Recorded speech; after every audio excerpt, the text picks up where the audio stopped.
guys, welcome back to my channel and welcome to a new series I'm starting here on my channel called Fixing Your Rat Problems.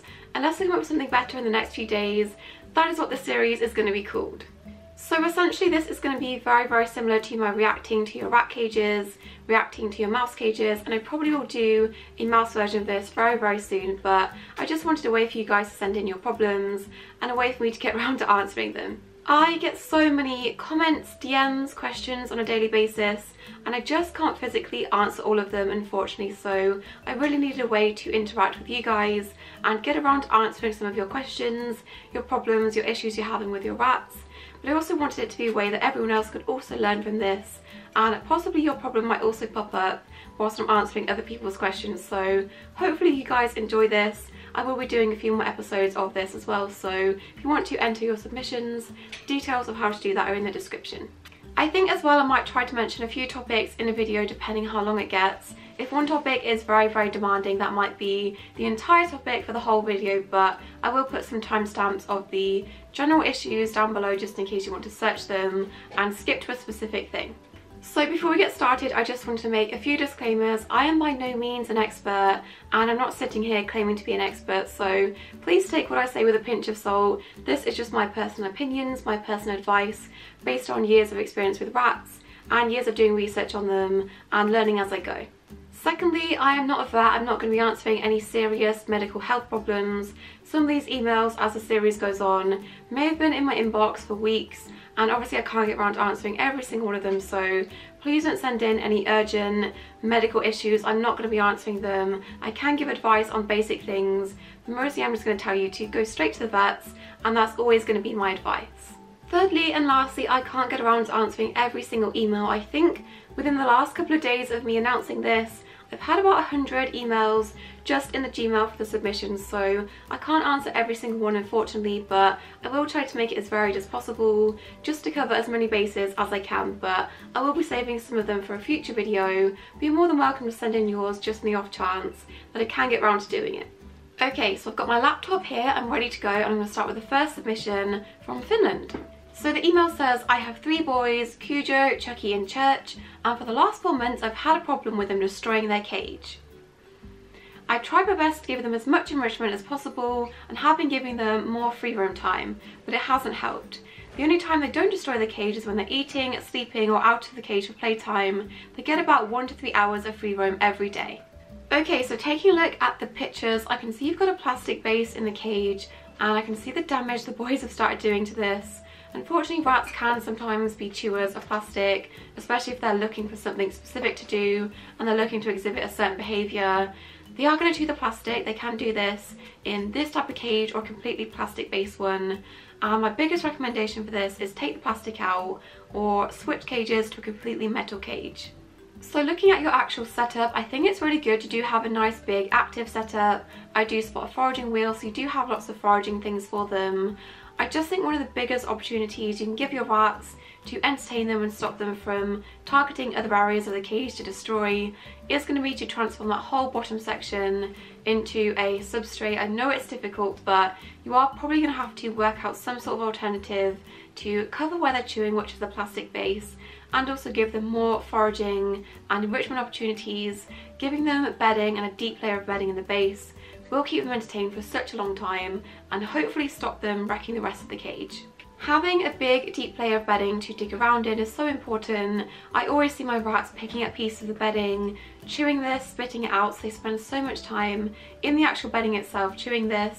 And I know you do have, I think they're either maybe dig boxes or litter trays, but having a really deep layer is so beneficial to them, and I feel like it would probably fix the problem. So I will link the video where I briefly discussed how I made my perspex tray in the bottom.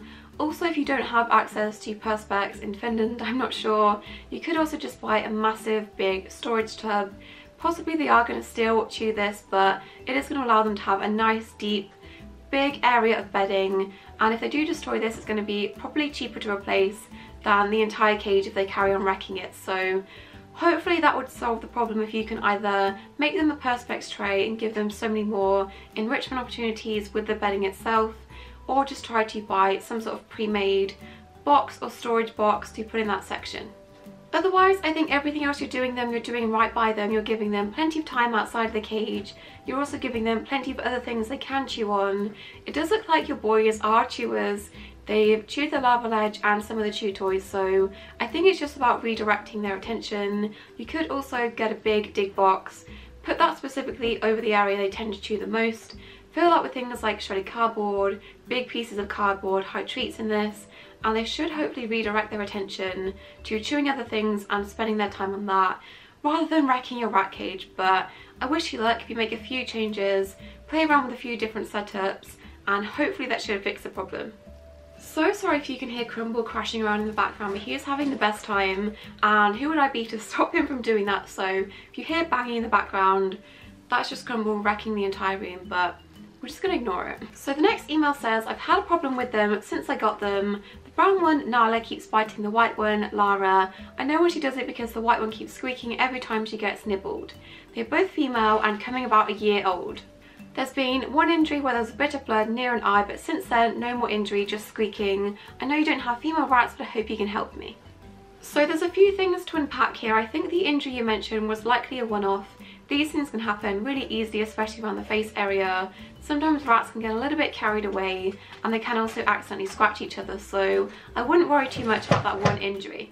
So what you're describing is very, very normal rat behaviour. I think you said it was Nala. Nala is likely the dominant one, and she's exhibiting dominant agnostic behaviours towards Lara by grooming her quite roughly, and Lara probably doesn't like this, but because there is a natural hierarchy within the two of them, then she's kind of just putting up with it, protesting but putting up with it. But this is a natural behaviour within rats. They do form a natural hierarchy, and although she's not happy about it, this is a normal behaviour. It is possible that Lara is getting a bit sick of Nala constantly dominantly grooming her, and that is the problem when you only have two rats. If one of them is very dominant, very pushy, all of that attention is directed onto one rat, and they can get a bit sick of this and maybe a bit squeaky, a bit protesty. So you said they're coming up to a year old. I think now would be a really good time to start thinking about adding more girls to the group, and that will give Nala more rats to dominantly groom and give Lara a bit of a break. But yeah, that is fairly normal behaviour. I wouldn't worry too much. Some rats are just a bit more vocal when it comes to other rats touching them, us touching them, bothering them, so I wouldn't worry too much. But I do think adding in a few more girls just for them would be really useful, and I will leave my video on whether it's okay to have just two rats in the iCards and the description. Okay, next up we have, hello, I've been a huge fan of your channel for so long, thank you. I have a minor rat problem and I was hoping to feed your series. It's not a huge deal and this happened a few weeks ago, and my rat has been fine, but I don't know why this happened or if it was accidental or not. Basically I have three rats, Maya, Jupiter and Blossom, and they must have gone into a fight because when I woke up in the morning, Blossom's ear looked like this. So this is quite common in rats. I've seen rats with very, very severe ear injuries where the ears have been completely torn down the middle, and they heal very quickly and very well without too much interference from us. So I think because the tissue on the ears is so thin, this can lead to them being injured very easily and by accident. Even if the rats are play fighting, one of them is on their back and the other is pinning them, if they're flailing and kicking around, they've got very sharp claws that can easily tear their ears, even by accident, so I wouldn't worry too much. This seems to have healed pretty good, and if they've not been fighting or you've not seen any other injuries since, I would try not to worry. But very common. I've had rats that get scratched all the time. Sometimes they do form little abscesses, but nothing really to worry about. It is super common. Just because the tissue on the area is so thin, it does happen quite a lot. Next question is, I was wondering how spayed and neutered male and female rats react to living together. I would love male and female, so I wanted to get the best of both worlds and probably get two of each.